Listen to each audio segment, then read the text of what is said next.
निकालने का कोई मार्ग नहीं है। ये मालिक से मिलने का कोई रास्ता कर सके। जो कर्म करोगे उसका फल पाओगे। पुण्य करोगे मृत्युलोक में तो पुण्य का फल मृत्युलोक में आपको मिल जाएगा। पाप करोगे तो पाप का फल आपको यहाँ मिलेगा। वो तो उसने कहा है कि मैं तो जो मैंने तुमको दिया अधिकार वो तो पाप पुण्य करने का दिया, उसमें हमने कोई रोका टोकी अपने हाथ में नहीं रखी, लेकिन मैं काल रूप जो जैसे कर्म करता है उसका मैं फैसला करता हूँ। वो तो आपको छोड़ नहीं सकता। तो जब फैसला करेगा तो हमको सजा देगा।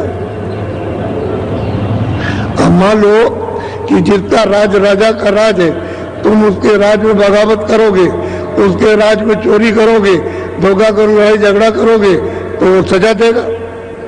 क्यों छोड़ेगा? क्योंकि हमारे राज की व्यवस्था को क्यों बिगाड़ दिया। तो इसी तरह से ईश्वर की यानी खुदा की व्यवस्था को, खुदा के नियम को, उसके कानून को आपने बिगाड़ दिया, तो वो कहता हम सजा देंगे। हम तुमको चारों खानों में भेजेंगे, हम तुमको नरकों दोजकों में तुमको भेजेंगे, तुम्हारी रूह को, और वहां सख्त तुमको सजाएं और यातनाएं देंगे। तो ये बताओ कि आप क्या कर सकते? जो किया उसका भुगतान होगा। अब कोई ऐसा मिले कि जो कुछ भी हमको किया हमने पाप और पुण्य हमारे क्षमा कर दे, तो ऐसों की आप खोज नहीं करते, तलाश नहीं करते हो कि जो अभी तक आपने किया है, चाहे पाप किया चाहे पुण्य किया, दोनों धुलाई हो और क्षमा हो जाए और हमको यहाँ से छुड़ा करके निकाल करके अपने देश में मालिक के सन्मुख खड़ा किया जाए और उसका दीदार दर्शन हो, जहाँ पहुँच करके फिर कभी भी नहीं अपना। क्योंकि वहाँ तो कोई दुख है नहीं, वहाँ कोई सुख इस तरह का है नहीं क्षणिक, और न कोई जन्मना मरना, और न कोई काम काज, न हिंदू मुसलमान, न सिख और ईसाई, न कोई जातियां हैं और न कोई नाम है। ये तो कुछ नहीं वहाँ। सदा के लिए आप पहुंच जाओगे अपने घर में, लेकिन महात्माओं की जरूरत है। उसको जिन्होंने प्राप्त किया उनकी जरूरत है। तो नहीं मिलेंगे तो कोई बताने वाला नहीं है।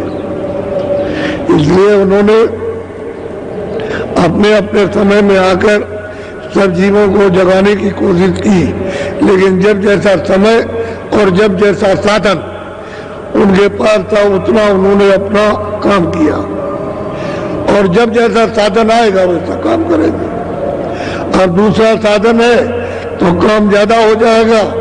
अब लोग जो है ज्यादा, मतलब ये है कि इस समय पर यात्राओं में फंस गए हैं तो चिल्ला रहे, तो कोई निकलने का रास्ता ढूंढ रहे, तो ऐसे लोगों को मिल जाएगा, निकल के किनारे आ जाएंगे और रास्ता पाकर अपने घर की तरफ चल दो।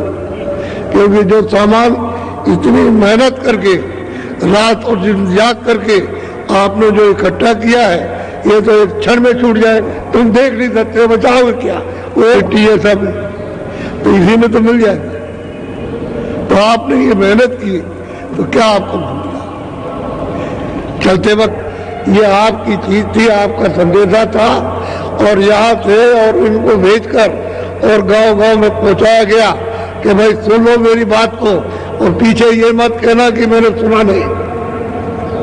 और तुमको कुछ देने के लिए बुलाया कि तुमको अमोलक चीज दी जाएगी, जिसे तुम अपना मिला हुआ ये अनमोल चंद समय ये काम में लेकर के और जीवात्मा को यहाँ से उस खजाने में, उस सागर में पहुंचाओ जहाँ किसी प्रकार से कभी न तो कमी होती है न दुख होता, उस आनंद सागर में।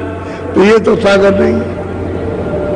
इन सबको यानी राजगति पर बैठा दिया जाए तो आपको कुछ मिल जाएगा? कुछ नहीं मिलेगा, फिर भी रोते रहोगे। अगर समूचा विश्व और विश्व मंडल तुमको दे दिया जाए कि तुम उसके बादशाह हो, कुछ मिल जाएगा? कुछ नहीं मिलेगा। तो क्या था? धर्म था, धोखा था। उस धोखे में और वासना में फंस गए।